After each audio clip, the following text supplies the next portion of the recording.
what this is. You know, everyone today should be on a low salt diet. I think what I do on a day-to-day basis is treat heart failure patients about salt prevention and low sodium and so forth. But it isn't just for heart failure anymore. According to the American Heart Association, all of us need to be on a low salt diet. And a low salt diet is really considered 2,000 milligrams of salt a day. Okay, so it's not just for heart patients anymore. The average consumption for any individual is like 10,000 milligrams of salt a day. But if a heart patient took that much, it could really be devastating for them. Now, when we talk low salt, it isn't just the salt you're adding to your food when you sit at the table and put salt all over your French fries. It's the salt that's already there in the food. Sodium. Loaded. Things are loaded with sodium, and you need to look for that in the ingredients on soup. A lot of canned soups that are just loaded with sodium. And now we see a lot of advertisements for low sodium soups and low sodium, but even at that, we have to start reading labels and be more label conscious. And, you know, fresh fruits, fresh vegetables, as much as you can home cook, and it's hard in our lifestyles today. I mean, we're a fast food nation still. Yeah, it's cheap, it's affordable, it's easy. It's easy, it's on the way because we're all running here, school, work, everything. So we have some Golden Crunch. Now, is this cashew good? Yeah, actually, it's a good product in more than one way. Okay. It's got low salt. So a serving for this is 1 cup, and the amount of salt is 140 milligrams, which really isn't too bad considering you get 2,000 for the day. Again, it's really all relative on what you like, what you consider your most important or your biggest meal of the day. So it's all relative on what you eat. It's just how much do you eat. But here's the funny thing to me. I wouldn't think that Golden Crunch cereal had salt in it. I wouldn't even. Why is there salt in this? I wouldn't. Well, it's just the processing behind it. Yeah, so it's you know? part of the. So look at some of the healthy foods that we eat. Eggs and bread. There's salt in that. And you wouldn't know unless you looked at the label. There's 65 have salt in them? 65 milligrams of salt in an egg. And most people take for granted, because it's healthy, that there's no salt.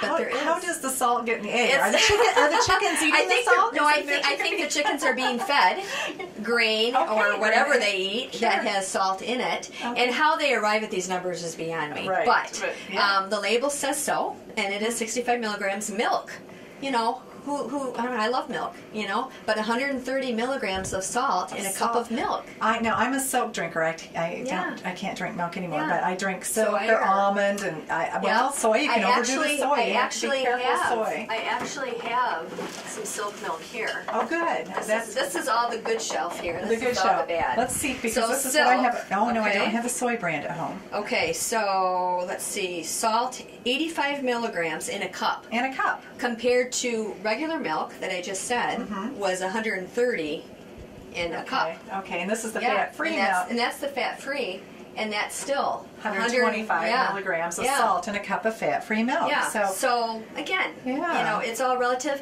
and unfortunately, it does take some time to learn this stuff. Sure. You know, you can't just go to the store and just pick anything off the shelf like you used to do. You gotta kind of read your labels a little bit more. You know, the staple foods that you eat every day. You know, kind of shop around and say, you know, I can get this brand, you know, maybe a little bit less expensive. I can have 2 slices instead of 1. And then you'll know when you just go in and pick that brand out every time you shop. You don't have to. Well, I've been a big fan of it. I switched over to almond or rice milk, and I like it. You can't tell the difference when you put it on cereal, and I think it's healthier. But I'm going to go home and look at. I looked for the lower calorie almond milk, but we need to look at how much salt. Labels. I'm not even thinking about salt. I've never been a big salt eater to where I add salt to food, but boy, it's hard to have French fries without salt. Yeah. And you do have to be careful reading your labels. Just because it's low salt doesn't mean it's low in fat and low in carbs and all those kind of things. I used to say that if you're eating a low salt diet, some of those other things will follow. And sometimes that's true, but like I don't want to say brand names, but there are some things that they have to put more fat in to make it taste good, or if it's low fat, they put more salt in to make it taste good to compensate for that. So you still have to be cautious of some of those. And portion size. Portions, we look at, I mean, when you look at a cup of cashew cereal, I'm sure when we're pouring it out. Yeah. We're really pouring over a cup. It's easy to do. Easily. I remember a tip, I believe, from somebody in Weight Watchers that I interviewed talked about the size of most people's stomach is about the size of your fist. Yeah. And we keep expanding that and expanding that. If you think about just putting the size of, you know, this amount of food in your stomach at each meal, it's considerably smaller than what we tend to eat. That's on the why average as Americans. We need to eat 5 small meals a day rather than 3 big meals a day, because our stomachs will stretch and then we're more hungry and then we eat more, and it's this vicious cycle. So if you can eat, you know, like every 3 or 4 hours, and you, like you mentioned, maybe Grazing. you're a grazer. I'm a grazer. So if you can graze a little bit, but when you graze, you don't want to put in 1,000 calories every time you graze. Yeah. You want, you know, something simple for breakfast, like maybe yogurt. And this is just an example. Maybe mid-morning, you might want a piece of fruit. Maybe for lunch, you want a sandwich and some fruit or some salad or something like that. And that's the kind of little things. Just something to tie you over so you don't get hungry. Your metabolism's going to speed up, and everything's good. Well, this, I know it happens at our office, and I think this happens at many offices.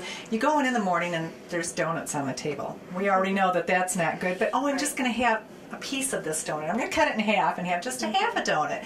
And then after that half a donut, maybe I'll microwave my oatmeal, because that's healthy. It's healthy to have some oatmeal. This is a typical day at my office. And then somebody comes in with some extra goodies because it's somebody's birthday or they had some extra left from a meeting. And so then we're all in picking at that. And we're grazing, but pretty soon we've grazed way beyond the normal caloric intake and salt intake. And that's where it gets unhealthy. And chocolate. Oh, don't even I can't tell you how much chocolate. Well, that's where the D word comes in. Discipline. Discipline. I was going to say diet, but discipline. Yeah, discipline is tough. It really is. But I think that this is how a lot of people spend their days, and we don't. We're not farmers. There's not too many farmers in the Muskegon area anymore. I mean, if you're out farming your crops and you're working physical in the fields all day, it's changed a lot. We sit behind computers and we tend to graze on the wrong types of food, and it's there, so we snack, and so that discipline. And again, you know, you certainly don't have to never eat those things again. Right. You know, it's called portion control. It's called, you know, having just a little bit, like a taste, to see what it's like, see what you're missing. You might not be missing that much, you know, but then you don't feel like you're gypping yourself. The question is, can you stop? I can't. See, that's my problem. To touch it, to have a little is to have a lot. It's like I can't stop at half a cup of coffee. I'm going to drink the whole pot. But they say that if you eat less sweets, you know, the carbs and stuff, that you'll crave them less over time if you don't eat as much. I think, kind of all or nothing. If I could just cut them out altogether. But everybody has their own form of discipline, and of course you can counteract a lot of that with exercise, which we are going to move in to the next room and look at some great ways to exercise. And just stick with us, and we'll be back in a couple minutes. Thank you.